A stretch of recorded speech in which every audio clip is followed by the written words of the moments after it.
harus mendengarkan kami nanti pemaparan ke depannya. Tapi sangat-sangat terima kasih. Sebelumnya, perkenalkan, mohon izin kami memperkenalkan diri. Kami dari mahasiswa farmasi dari Universitas Setiabudi Surakarta. Kalau teman-teman tahu, ya kami dari Surakarta, lumayan jauh gitu ya ke tempat ini.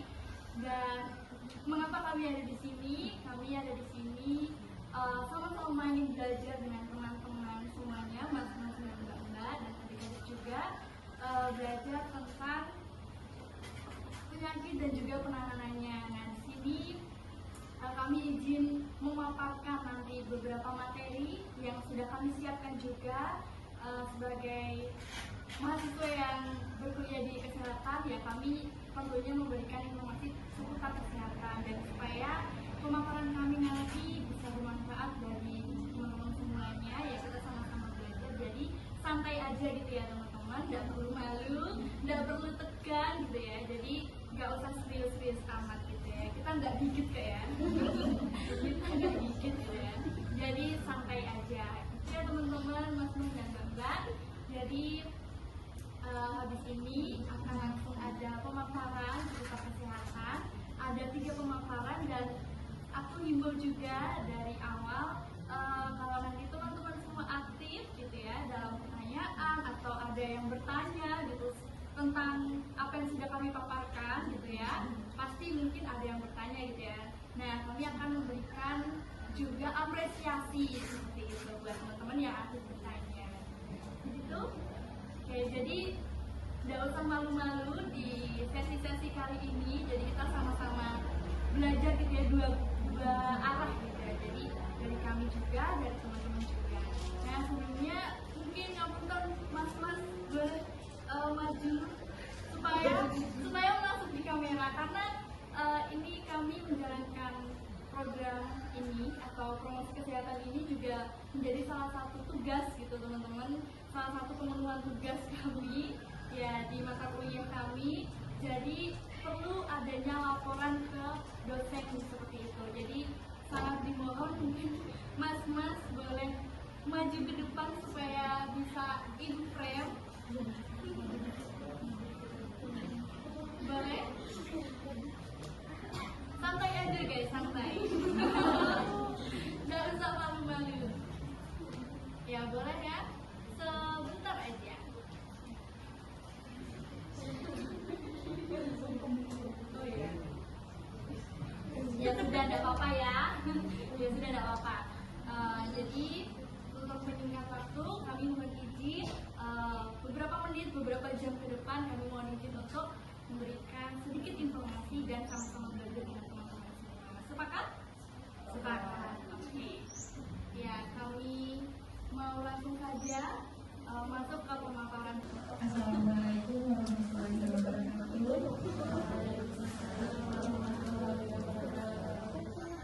Selamat pagi teman-teman semua, masih semangat? Ini materi terakhir. Perkenalkan, saya Maria Fredia Sia Kasapoto, biasa dipanggil Lia. Nama saya Lia Tanjung.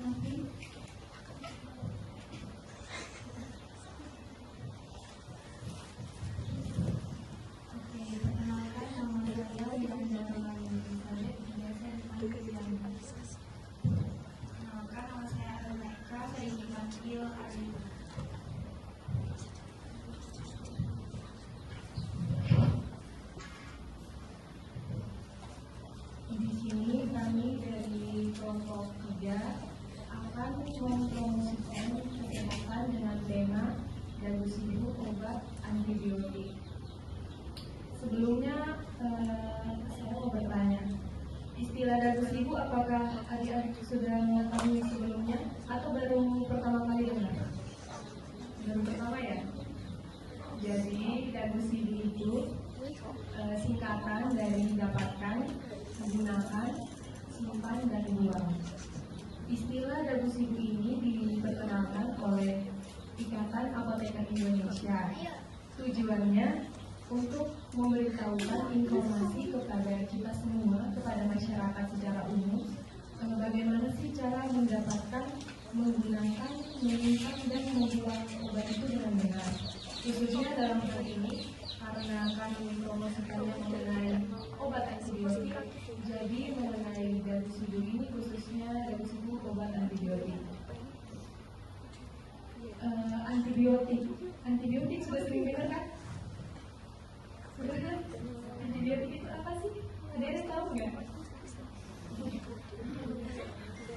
Jadi antibiotik itu adalah kelompok obat yang digunakan untuk benar pintar bagus untuk mengatasi dan mencegah penyakit yang disebabkan oleh bakteri, infeksi bakteri. Contoh-contoh obat antibiotik, adik-adik tahu nggak? Ada cowok mungkin tahu nggak? Ya,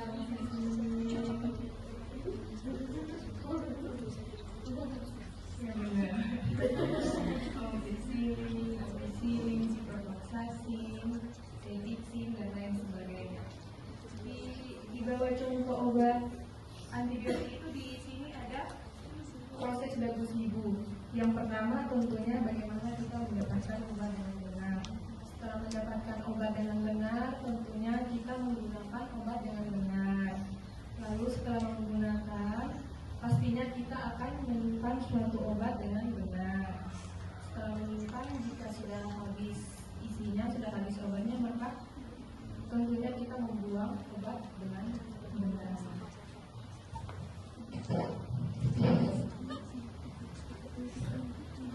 Nah, tadi kan udah tahu nih Darusibu itu apa. Nah, sekarang menjelaskan apa itu cara dapetin obat yang benar. Nah, biasanya kita dapetin obat itu dengan di tempat yang kualitas yang baik. Misalnya di apotek, tidak boleh terkena kelembapan, tidak boleh terlalu di tempat yang kering, kemudian terhindar dari cahaya matahari. Kenapa harus terhindar dari cahaya matahari? Ada yang tahu nggak?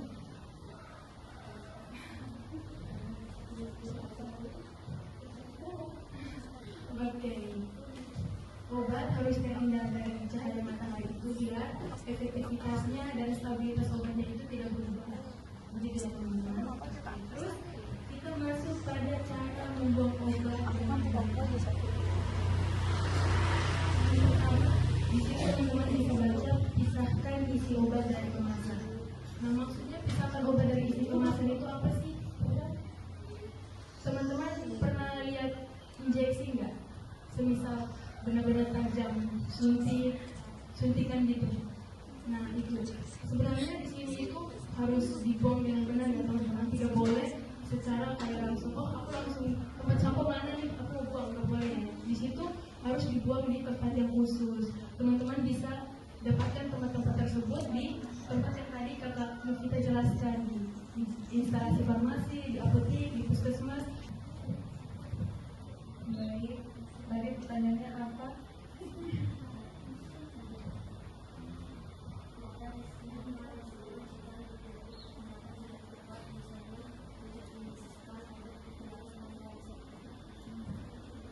Risiko jika penggunaan antibiotik itu tidak tepat, tidak dihabiskan atau tanpa sesuatu.